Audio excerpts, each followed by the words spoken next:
Good morning. 9 o'clock of a cold Monday morning, but for us, it is something special. It is the beginning of your training period for the, our trace.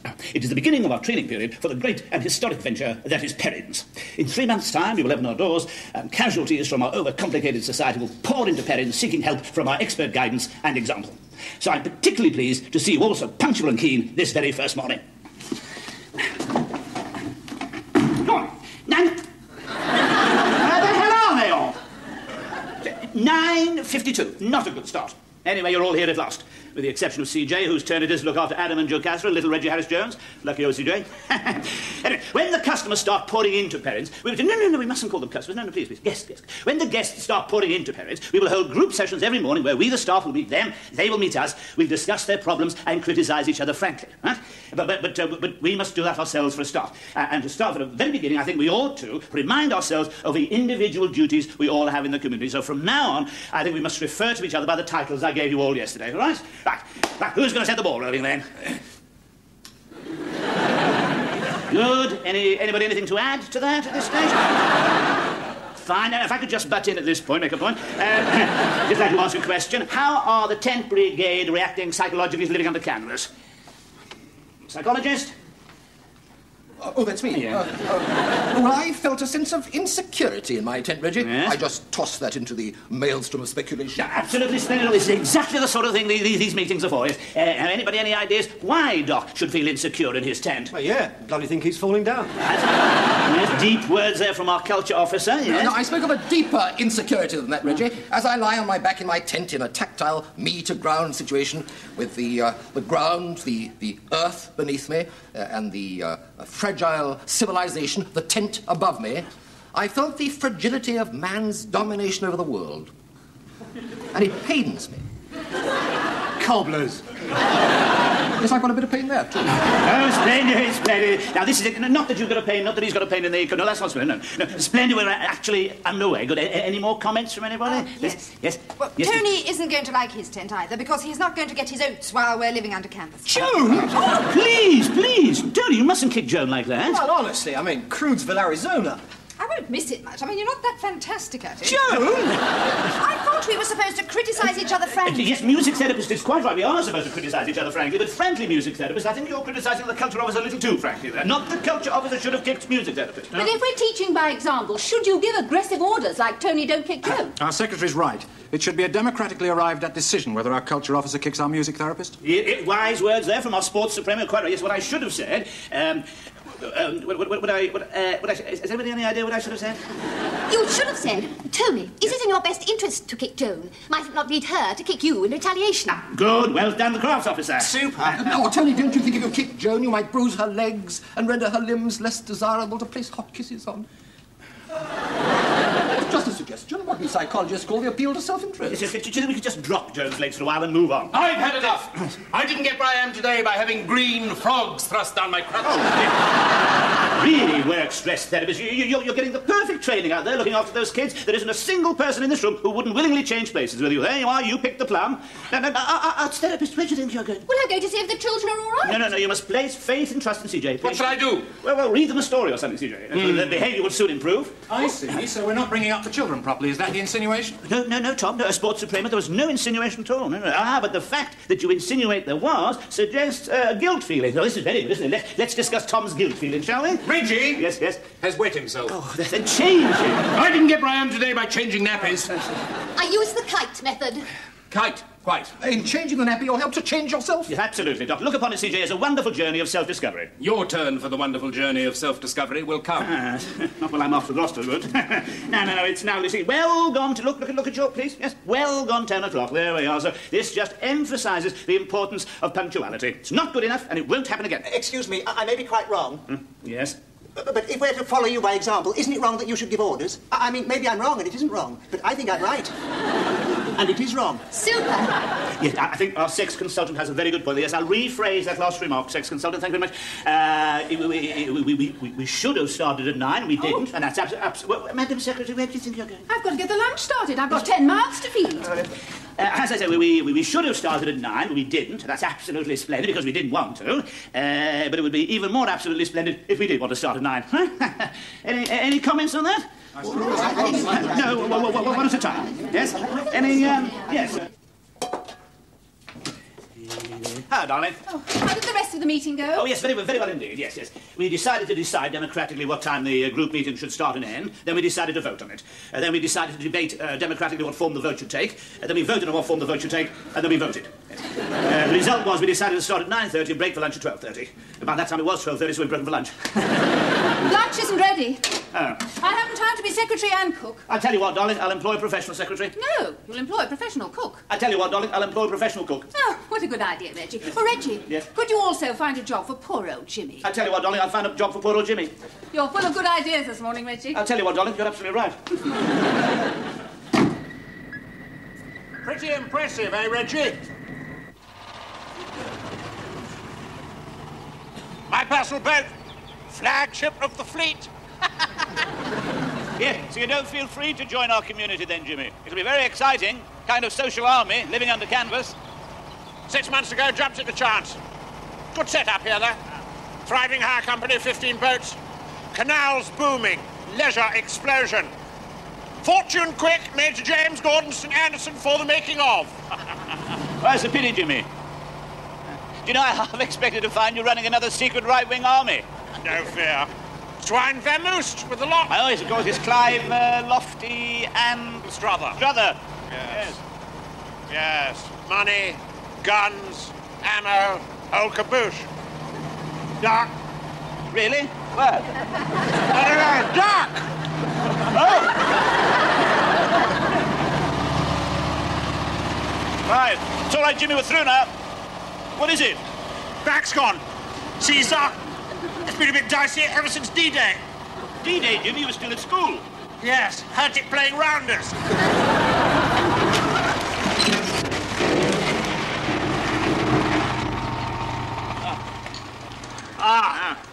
Bit of a cock-up on the bows front. Go forward, Reggie. Fend off. Fend off. Up there. Come on. Or with the pole thing? Pole. Now give her a hand. All right. Get careful, Reggie.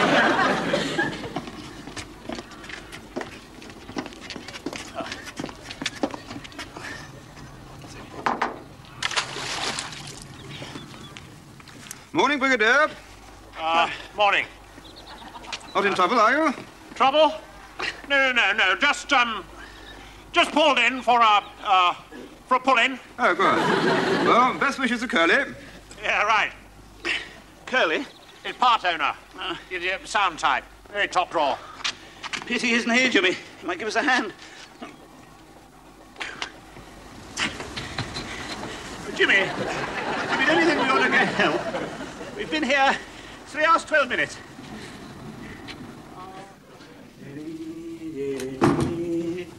Jimmy! Reggie? What brings you here? On beam ends. But Jimmy, the narrow boots. Kaput. Let down. Curly. Yes, Tim Curly Beamish.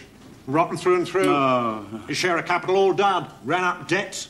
Casanova Club, Wolverton, Copacabana Club, Bletchley, Paradise Lost, Milton Keynes. Cock up on judgment of men front. Always choose wrong chap. My Freudian heel. Achilles, actually. Yes. You see, wrong chap again? Yeah. I wonder Army made me personnel officer. Offer of job. Not still open, I suppose. Of course it is, Jimmy. Yes, you can be leader of our expeditionary force. Sort of commando unit of good works, clearing botchley of litter, helping old ladies across the road, that sort of thing, eh? Oh, thanks, Reggie. Yeah. Save my bacon. Kissed you if we were French. Thank God we aren't. Narrow escape. Absolutely. Come on, I'll show you around.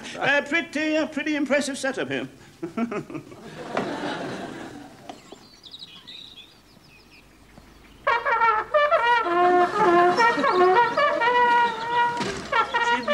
Jimmy, the neighbours. Oops, sorry. Bit loud. Bit early, too, Jimmy. It's 6:30. Now, when I said I was running a sort of army, I didn't mean it literally. A literal sort of cove. Leave imagination to you brain boxes. I was just using a figure of speech, you see, Jimmy. Figures of speech, not my line. Not many metaphors in Queen's Own Berkshire Light Infantry. Similes, exception rather than rule in BFPO 33. See what I'm driving at, Jimmy? Never see what people are driving at, Reggie. But what I'm driving at is this, Jimmy. I don't think playing Come to the Cookhouse Store on your bugle is quite our style. Right? I see. You don't want me to blow my bugle, you mean? Exactly, Jimmy. Well done. Thanks, Reggie. Fall? Oh! Linda, bed making, Jimmy, dusting, and CJ babysitting for the 3rd day running. Yes. Mr. Penfold from number 21. Oh, Mr. Penfold, number 21. Yes, show him in. I've been expecting this. I'll soon sort him out. Mr. Penfold, number 21. How large. Please, sit down. Sit down. Thank you. Would you care for coffee? Yes, coffee, please. Have you, yes. My wife makes excellent coffee. Excuse me, well, yes. I know this place is a little strange, but, well, that wasn't your wife, was it? No, that was my Doc Morrissey, yes. We all share duties here in our little community. Community? Yes. Ah, well, no, that's what I've come here to complain about. Oh. Yes, well, you see, I really must put my foot down. Well, it's not me, it's Mrs. Penfold. Oh, I see, you really must put Mrs. Penfold's foot down. Mrs. Hollis from number 17. Oh, hello, Mrs. Hollis, number 70. This is Mr. Penfold, number 21. Mr. Penfold, number 21. This is Mrs. Hollis, number 70. I'm Reggie Perrin, number 19, but you know that you rang the doorbell. Please, sit down. Yes. I took the liberty of bringing a third cup. Thank you. That's not his wife. Pardon? That man, he's not Mr. Perrin's wife. He's my Doc Morrissey. Yes. Here we are, then. Coffee. Like to help yourself? There we are. I'm sure that'll be all right. Good. There we are. Would you like a biscuit? Biscuit. Help yourself. There we are. Now, Mr. Penfold, number 21's come round to complain. What have you come round to complain about, Mrs. Hollis, number 17? It's not me. It's Mr. Hollis. Oh, it's his foot as well, is it? No, it's his nerves. No. These are trying times in the world of sawdust. Yes, I meant sawdust. Yes, Mr. Hollis is in the sawdust supply industry. Absolutely uninteresting. What exactly does that mean, the sawdust supply? He supplies sawdust. How ludicrous. Talking of sawdust, what do you think of those biscuits? Delicious, aren't they? Yes. Where did you get them? Tesco's. What exactly are you complaining about, Mr. Penfold, number 21? Well, the cars parked outside our house. The noise, the bugling, tents all over the garden. It's not natural. Yes, music at all hours. Babies crying. Cars parked in front of our fence. Yeah, the numbers of people, the comings and goings. The goings and comings. Ah, that's the same complaint twice. One man's coming as another man's going. No, it isn't. Just testing. No. These people here you see at the moment are just the staff. The community hasn't really begun to build up. There'll be hundreds here shortly. Oh, dear. Yes, my staff are training at the moment to be nicer, kinder, better people. You're not pulling your weight, really. I didn't get where I am today without recognising a man who doesn't pull his weight. Anybody who knows anything about me knows that I'm just not pulling my weight. Of course. Some of them have got a lot further to go before they are nicer, kind of people, but that's the whole point, you see. It's a challenge. I mean, who'd bother to climb Everest if it were flat? Well, Mrs. Penfold and I, it would be just about our mark. Yeah, it's just about your mark too, Penfold, to come round here making petty points about parking. But I'm trying to build an ideal society, a miniature utopia. A utopia? Yes, I thought you'd like the sound of that. Well, Yes. where exactly is this utopia going to be? Well, midway between number 17, number 21, sort of here, 19. Oh, dear. Yes. Well, if you want a utopia, you ought to get one of those big houses in Rio de Janeiro Lane. Now, they've got forecourt parking. Oh, still persisting in petty points about parking, Penfold. Sure. No. Shortly, this 19 will be flooding with hundreds of people, So there's some exciting news from Mrs. Penfold's foot and Mr. Hollis' sawdust, isn't it? Right. Well, I can't stand here talking all day to you. I've got to go and congratulate my new chef on his brilliant cooking. I'm sure you'll find your way back to number 17 and 21, respectively. You'll find them either side of number 19, which is here.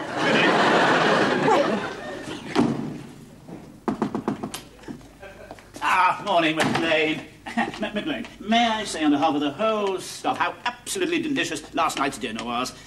How are things today? We good off in muckle gang. Do you pair we scragglers, you think? Not quite with you there, McLean. We good off in muckle gang. Do you pair we scragglers, you think? Good. What's for lunch today, incidentally? We play a slaggly offers. You think of waste drops, you pack 'em up on toasty beagles. Sounds jolly tempting.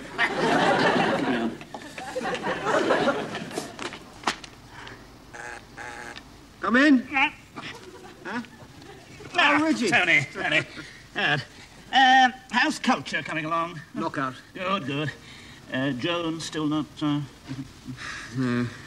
We can't go on living in a tent much longer, Reggie. Sorry, you won't have to, Tony. As soon as the guests arrive, we'll need more room anyway. I estimate we'll need 5 houses. Knockout. Good News City, Arizona. Yes.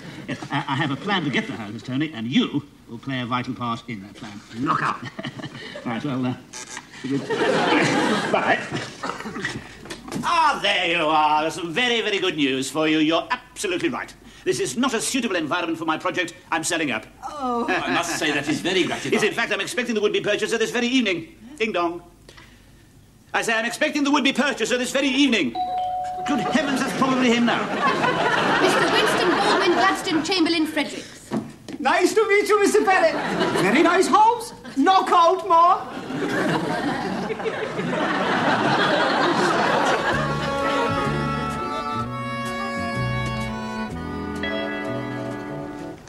morning. Good morning. Oh, what a very desirable residence this is. I will most assuredly purchase the same. Yes, please. I am very much a house-purchasing person. Oh, do come in. Thank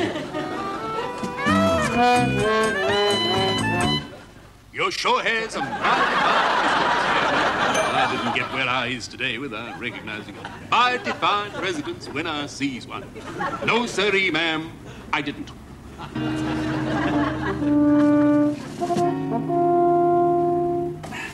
Well, McBlain, we now have 5 houses. We're ready to open. What do you say to that? We faggly Winthrop. He pair get saggers. He twa milkly great stops.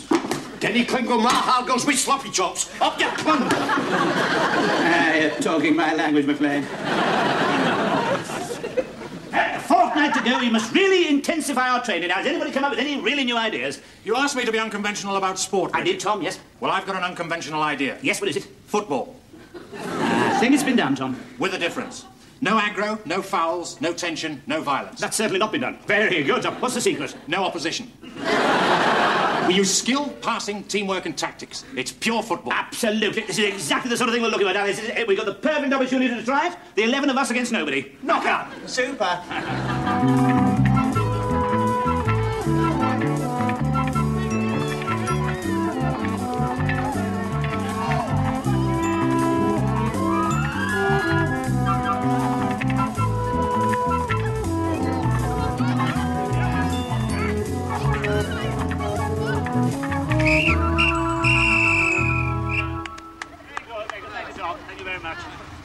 Disappointing. Yes. We frittered away our early advantage. Yes, we should have won by far more than 4-1. Maybe Jimmy forgot to turn around at half-time. So there we are. As there's no opposition, Joan, why don't we change shirts? Today we must throw ourselves into our roles with renewed effort, all right? Right, a little word association exercise. Table tennis. Sex. Joan?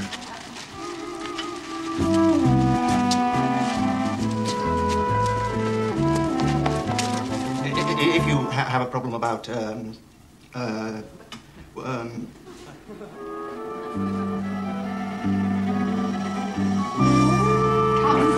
follow, follow the merry, merry kites of Pan.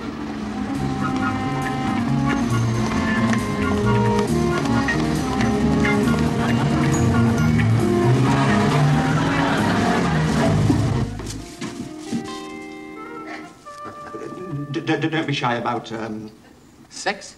Table tennis. 2 days to go, and I'm absolutely delighted with the spirit all of you have shown. Some of you have done some extremely nice things. Only last week, Doc laughed at one of Tom's jokes. Jolly well done, Doc. Tony tells me it's really hitting culture. No sweat. Shakespeare's the kiddie and Ibsen's a knockout for a Norwegian. And Tony and Joan haven't had a row for 3 days. And Tom did an amazingly nice thing last night. Congratulations, Tom. He found an extra bottle of his prune wine. I see. And he drank the whole lot himself. Oh, that's an absolutely splendidly unselfish gesture. And as for CJ, well, his behaviour has been a revelation. May I please have another nappy, my dear Prue? Thank you so much. Well, there we are. No further comment needed. We are ready for the off. How many bookings have we got? How many bookings are the latest count, Madam Secretary? 1. One. Ah. David, there's absolutely no need to be nervous at all. All you have to do is open the door and say, "Good afternoon, I am the warden of number 23. Welcome to Perrin's." Right? Oh, my God, that'll be him. Right. Ah, good afternoon. You must be Mr. Mr. Babacoon. Yes, come in. It must be very difficult for you to remember all our names, isn't it? Oh, yes, it is. Yes. This is David Harris-Jones, your warden. Hello. Come up and I'll show you to your, Yes, come up. The room. Yes, come. I said I'd show Mr. Babbacombe to his, yes, I see. room. Yes. I was just finishing my... Your sentence, yes. Come up and we'll show you the, room. Yes. Well, here we are, Mr. Babbacombe. Yes. I can't wait to meet all the others. Oh, yes, the others, yes. I'm an undertaker. Oh, yes. How interesting. But then you know that already, don't you? It sticks out a mile, doesn't it? No, it doesn't stick. It doesn't even stick out at all, does it, David? Certainly not. Oh, no. My face bears the stigmata of my profession. No. My clothes are permeated with the stench of decay. No, you're not very nice. I'm an outcast, you see. A pariah. That's why I'm looking forward to this course. Yes, yes. To meet the others. Yeah. Oh, yes, yes. Yeah. I'm afraid I've got a bit of a disappointment for you there, Mr. Babacombe. Yes, yes. No, I'm afraid you won't be meeting the others. Not just yet, no. Straight off, we'd like to give you a bit of solitude to get you in the right frame of mind, yes. Oh, I yes, see. Yes. I don't meet the others until dinner, is that That's it? No, you don't meet them at dinner either. No. You dine here alone in your room, yes, to prepare yourself mentally and physically for tomorrow when you... meet the others. When we have the group sessions, so we all get together and you meet the others. Yes. It's going to have to be some others for Mr. Babacombe to meet tomorrow. So what I've done, I've put all your names in a hat, right, and we're going to draw 5 of them out, and those 5 will have to pretend to be guests along with Mr. Babacombe tomorrow, right, Madam Secretary? Would you like to? David Harris-Jones. Yeah. Super. C.J. Joan. Doc Morrissey. Elizabeth Perrin. Now, you 5, off you go and practice your roles tonight for tomorrow's great deception. It's a very important day, remember. Now, your guests, right? Right, now, we are just the staff, right? But, wait, no, we've lost their jobs. We'll have to have 2 jobs each then, right? Tom, you'll be sports and... Secretary. Secretary, right. Linda, arts and... Music. Music, right. Tony, what do you want to be? Works, CJ. Right, CJ's job, right. Sex and crafts. Sex and crafts, very good. Right, that's... the doc, we need a doc. Jimmy, tomorrow you're going to be the doc. Haven't you been listening? Tomorrow you're going to be the doc, Jimmy. Roger, Reggie.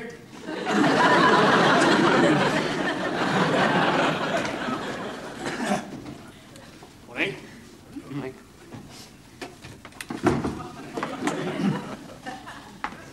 Good morning. Good morning. We hold these little group sessions so that we, the staff, can meet you, the guests, and you, the guests, can meet us, the staff. We can help you, and you can help yourselves by discussing your problems and criticising each other, frankly, and you can help us. And very shortly, it'll be difficult to tell who are the guests and who are the staff. Before we set the ball rolling, I'd just like to call upon our doctor to say a few words. Thank you, Doc. Oh, thank you. Sorry, I've just remembered. I'm not a doctor. Sorry. Thank you, Doc. Sorry, miles away, Brown study. I'm the doc. A word of advice. If you fancy the local bint, keep away. Go for a long hike or take a cold shower instead. A few shrewd clinical words of advice there from the doc. Anybody else? Any further comments? I think I should explain why I got up just now. I'm prey to a delusion that I'm a member of the medical profession. It's embarrassing. If anyone says there's a doctor in the house, I say, yes, I'm a doctor. Make way, make way. Then when I get to the scene of the disaster, they say, oh, thank God you've arrived, Doc. And I say, I've just remembered I'm not a doctor. Sorry.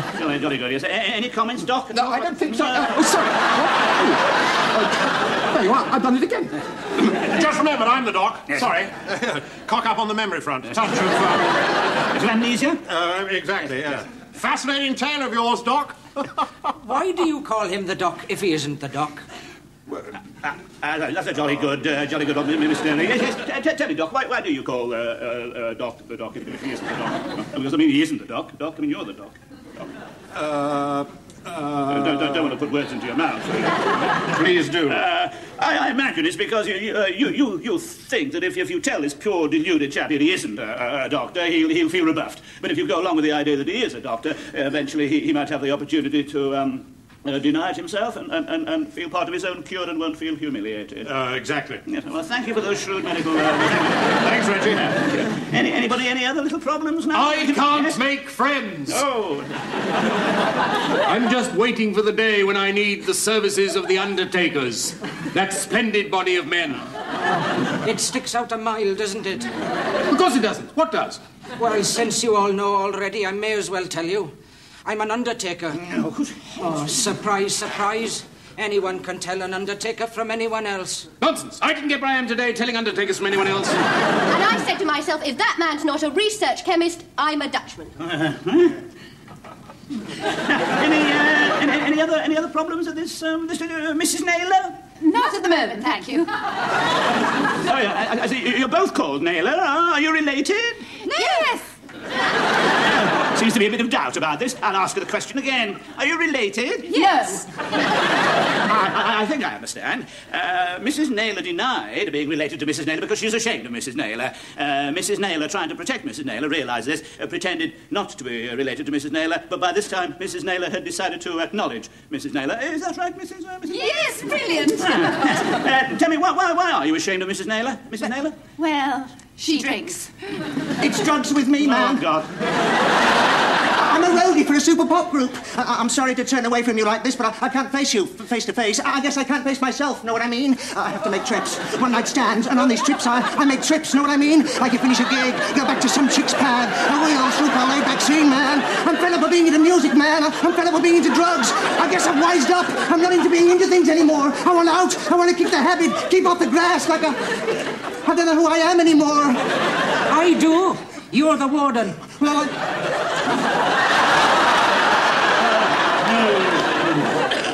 What? You're the warden of number 23. Oh, that creep. Like I'm a dead ringer for him, know what I mean? The only good ringer is a dead ringer. Well, where is the warden, then? Oh, he's got food poisoning. No, he hasn't got food. No, who said he's got food? He hasn't got food poisoning. Flu. He's got flu. He's definitely got flu. Oh, yes. He's the warden. He's the doctor. And neither of these two lovely ladies is called Mrs. Naylor. You are all staff. Well. Some of what you say is true, yes, to the extent that he is the doctor and he is the warden, and neither of these two lovely ladies are called Mrs. Naylor, and when we are all staff, yes, I mean, to that, to the... Well done, you got it. Yes. You've come through the flying test with colours. Yes. Flying yes, yes, it's a little test to see if you can spot which are staff and which are guests. Yes, it's a sort of psychological test to see if you're able to spot psychological tests. Well, where are you a guest? You are, Mr... Babaku. Yes. I'm afraid we just started today, you see, and you're the only guest we've got. Please give us a chance. Well, all right, then. Oh, right, thank you very much. Shall we start again for you? Staff, please. Thank you.